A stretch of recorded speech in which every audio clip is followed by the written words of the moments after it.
PT Kereta Api Indonesia, atau KAI, menyatakan sebanyak 76 korban kecelakaan KARGO Bromo Anggrek dengan KRL di stasiun Bekasi Timur telah dipulangkan pada Sabtu pagi, 2 Mei tahun 2026.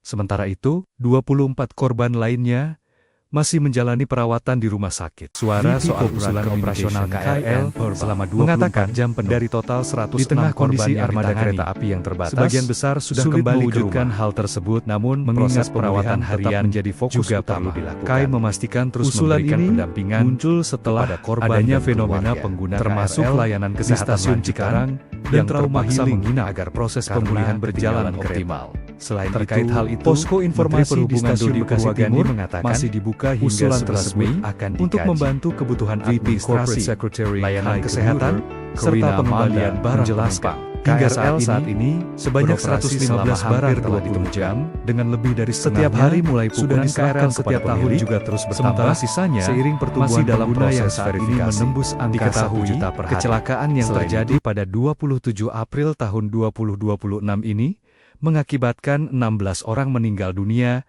dan 84 lainnya mengalami luka-luka. Kita beralih ke informasi lain, pemirsa.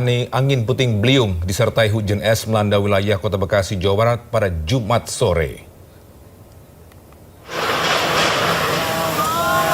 Angin puting beliung menerjang dan merusak rumah-rumah warga di Jalan Raya Komsen Jati Asih, Kota Bekasi, Jawa Barat. Bahkan angin yang cukup kencang juga membuat atap sebuah SPBU roboh dan puluhan pohon tumbang hingga menutup jalan. Tak hanya angin puting beliung, di sejumlah wilayah di Pondok Gede mengalami hujan es. Sedikitnya 3 kecamatan di Kota Bekasi, yaitu Kecamatan Jati Asih, Pondok Gede, dan Pondok Melati terdampak akibat angin puting beliung.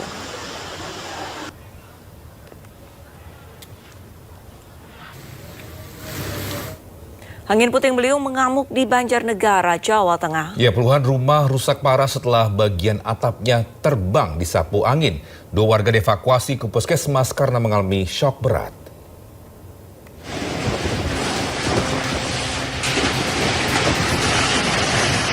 Inilah detik-detik video angin puting beliung menerjang permukiman warga di Dusun Kalideres, Wanayasa, Banjarnegara, Jawa Tengah. Datang secara tiba-tiba saat cuaca cerah, angin kencang langsung menghantam atap rumah warga. Sedikitnya 20 bangunan rusak berat, terutama pada bagian atap seng yang terlepas dan beterbangan. Bahkan 1 unit rumah kayu dilaporkan nyaris roboh. Warga yang panik berhamburan keluar rumah untuk menyelamatkan diri. Beruntung tak ada korban jiwa, namun 2 warga dilarikan ke puskesmas karena trauma berat. Yang tentunya ini berdampak mengakibatkan kerusakan pada rumah. Yang kami data kurang lebih ada 20 rumah dengan kerusakan atap atau seng yang kabur gitu. Hari ini kami sudah penanganan, BPBD meluncurkan bantuan logistik berupa seng, kayu, dan sebagainya untuk kecukupan warga. Saat ini, petugas BPBD telah salurkan bantuan material untuk rumah warga yang berdampak, serta petugas gabungan bersama warga mulai membersihkan puing-puing bangunan. Sementara total kerugian ditaksir mencapai ratusan juta rupiah. Dari Banjarnegara, Jawa Tengah, Nurdin Fauzi, iNews melaporkan. Kita beralih ke Jawa Timur, di mana pelaku pencurian motor memakai sarung di kota Surabaya babak belur diamuk massa. Warga kesal karena sudah berulang kali terjadi pencurian sepeda motor.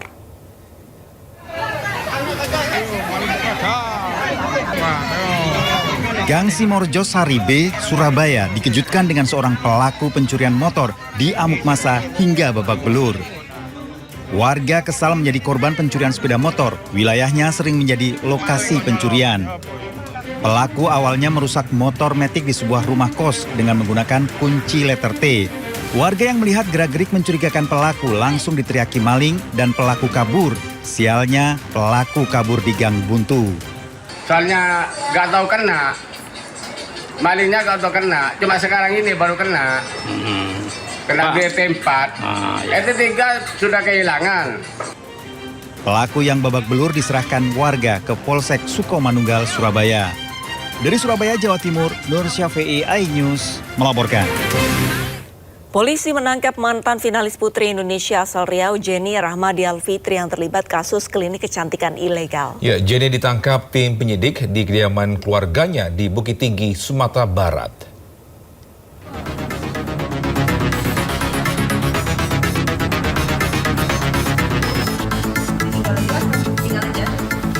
Ya, pemirsa, setelah ditangkap di kediaman keluarganya, Jenny dibawa ke Polres Bukit Tinggi untuk menjalani pemeriksaan. Penangkapan dilakukan setelah penyidik temukan dugaan malpraktik yang dilakukan oleh Jenny terhadap klien klinik kecantikan miliknya.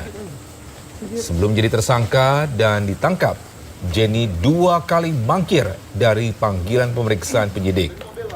Kasus klinik kecantikan ilegal milik mantan finalis Putri Indonesia ini terungkap setelah salah satu korban melapor mengalami luka infeksi di wajah dan kepala.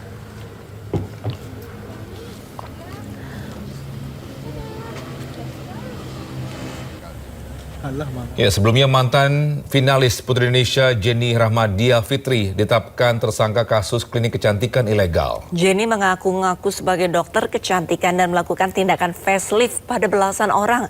Salah satu korban bahkan cacat permanen.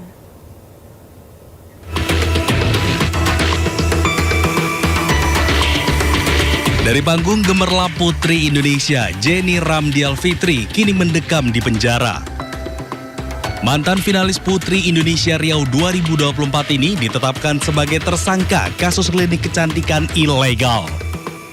Jenny diduga menjalankan praktik sebagai dokter kecantikan tanpa memiliki latar belakang tenaga medis maupun tenaga kesehatan. Sejak tahun 2024 di sebuah ruko yang disewanya di Jalan Tengku B, Kecamatan Bukit Raya, Kota Pekanbaru.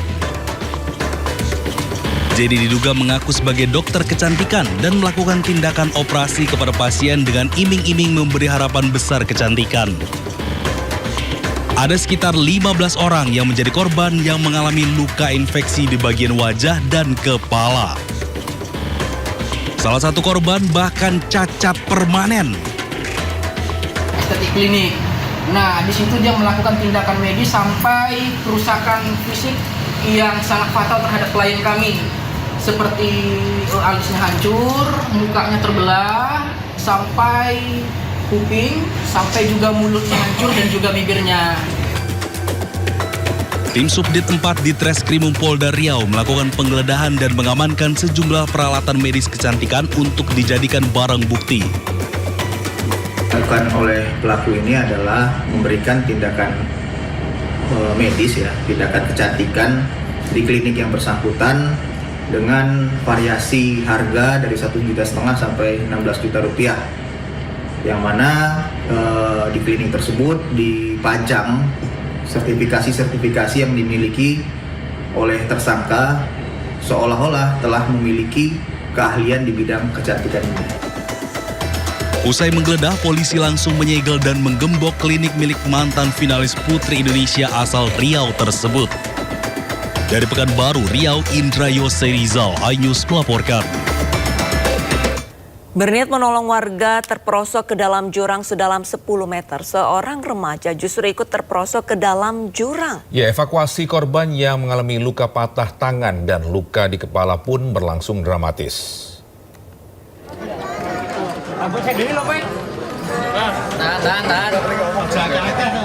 Petugas gabungan PMI, BPBD, Damkar, TNI dan Polri terjun ke lokasi korban yang terjatuh ke jurang sedalam 10 meter di Sungai Tretes, Kembang Arum, Kelurahan Mangunsari, Kecamatan Sidomukti, Kota Salatiga, Jawa Tengah. Insiden bermula saat Johan Subagio terjatuh ke dasar sungai sedalam 10 meter saat akan membuang sampah. Sejumlah remaja yang mengetahui kejadian tersebut langsung berupaya memberikan pertolongan. Naas, korban bernama Gali Satria Pamungkas justru ikut terperosok jatuh ke dalam jurang. Akibat kejadian ini, Gali mengalami patah tangan kiri dan jari, sementara Johan juga mengalami cedera kepala akibat benturan keras saat terjatuh. Penyelamatan kedua korban pun berlangsung dramatis. Dibantu warga, petugas gabungan melakukan mengangkat korban menggunakan tandu yang ditarik ke atas. Mulanya ada ibu-ibu wilayah sini yang mendengar ada teriakan minta tolong.